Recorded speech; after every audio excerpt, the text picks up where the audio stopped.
Kara, you got some fancy paranormal news for us this evening. I don't know about fancy, but I will run down the list. Well, gussy it up and let's hear it. So a pill-shaped, flashing object has been caught on video floating above Greensboro, North Carolina.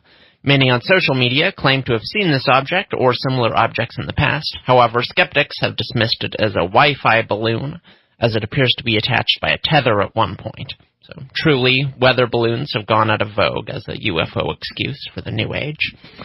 A new nuclear arms race is emerging as the U.S. and Russia stock up on a new type of nuclear missile. Small, low-yield tactical nuclear weapons designed to be used on the battlefield are increasing in popularity as a weapon system. Russia has been researching them because if they were to be used on the battlefield, the U.S. wouldn't necessarily have a way to respond in a commensurate fashion without launching a large warhead and risking nuclear war. But experts warn that if the U.S. and Russia start employing tactical nuclear weapons, the use of larger weapons may start to appear more feasible to leaders. Construction of these weapons is currently underway at a Russian base in Kaliningrad and in the Texas Panhandle. And finally, a story to warm my cold, dead heart. Mothman sightings in Indiana. As we've reported before, Mothman was sighted numerous times in Chicago during 2017 and a little bit in 2018, but a new sighting was reported near Muncie just before Christmas 2018 and has wormed its way into local news. So paranormal investigator Lou Strickland spoke to the witnesses. Quote, "The creature was flying just above treetop level and was easily visible to the witness. His reaction was to slam on his brakes in wonderment, exclaiming to his wife, 'Did you see that?' His wife was shaken by the sudden stop and was unable to react fast enough to see the winged being. He stated that the being was humanoid in shape with an obvious face," Strickler said. "The body had a length of approximately 6 to 7 feet with bat-like wings that were extremely wide. The being was dark-colored and seemed to glide at a steady speed. He never noticed the flapping of wings while watching the creature." So, what are we to make of the appearance of everyone's favorite winged, red-eyed cryptid? I don't know, but I guess that Mothman migrate south for the winter, like birds. Back to you, Chauncey. Muncie? Muncie. Is that not how you say it? No, that's how you say it. It's just, I really wouldn't have... Yeah, pretty The last time I heard of Muncie was in, like, I don't know, Abbott and Costello bits from, like, oh, yeah, back in Muncie, and then we saw the Mothman. It was crazy. You know, it's like, that's funny. That's pretty much the news this week. That's I don't what know. happened. That's pretty newsy, you know. Yeah.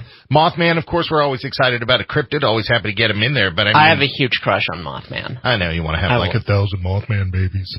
Yes, I do. That's how much he has in one litter. So right, yeah. You know, that's like one time. That's gross. Yeah. All right, but you know, for everybody that I'll spare our listeners. Yeah, the tactical nukes, man. This is Yeah. To me, there are like two science fiction writers who really sort of told the future in what they did. And Arthur C. Clarke was one of them. Sure. Told very much a scientific future. And then Robert Heinlein. Oh, okay. Told very much a sociological future. Sure. And in what are you talking about? There's like 10 science fiction writers who told the future. Yeah, but these guys are credible. I mean, and did it repeatedly. I guess. You know, and they're good. Okay. Keep going. Well, he was writing, Robert Heinlein in Starship Troopers. By the way, if you've seen the movie, it's absolutely terrible. The book is great. He was writing about tactical nukes, and I remember reading about that going like, you know, that's... Yeah, so they've been a concept for a long, long time, and, like, not even just a concept, that there have been tactical nukes for as long as there have been nukes, practically, but the thing is, we're building more now. And we're probably perfecting the technology to deploy them and to move them, but... Yeah, these aren't, 50-year-old tactical nukes. These are new. Is there fallout from them? That's what I'm kind of wondering, because the reason why everybody's so scared of nuclear weapons is because there's, like, fallout. Yeah. And everybody's going to die from the fallout, but, I mean, a tactical nuke on the battlefield, I mean... Are all the troops going to be all, okay, we're going to take that bunker up there, hit it with the tactical nuke, and then everybody run up there, and everybody's going to be all, I'm not running up there. I don't want to run up there. I suspect there is some fallout. I don't know for sure. I imagine it's smaller, or at least in a smaller area, but it's worth noting that the fallout from regular nuclear weapons, it doesn't last as long as people think. People think, like, oh, well, the half-life of uranium or whatever is, 1,000 years, so they think it'll last as long as nuclear waste. But no, they say in the event of a nuclear war or something, you just stay inside for, 2 weeks, and after that, the fallout will be fine. Oh, really? Yeah, you don't have to work. Fallout is not the problem. The problem is, of course, there's some 4,000 cities in the world, and there's some, I think 17,000 nukes, so... Right. Being incinerated in a second. Right. So, is Hiroshima and Nagasaki, are they back to being cities? I guess this is something maybe I should know, or should have looked into. Well, I didn't look into that when I was writing this, but I'm pretty sure they... I think they bounced back. So the fallout from... Neither one was destroyed completely, just mostly. Yeah, but the fallout from a nuclear reactor is much worse then. Yes, yeah, Chernobyl is what people think of.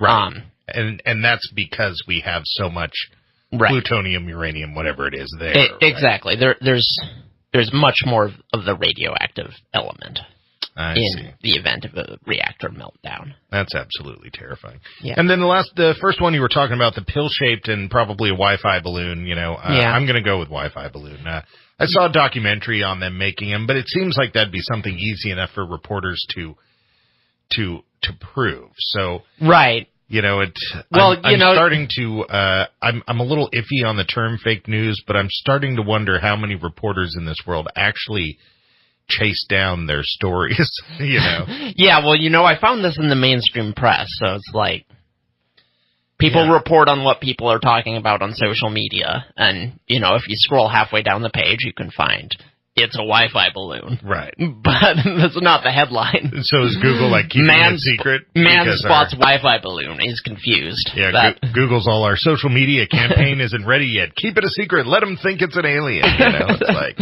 I guess. I do not know.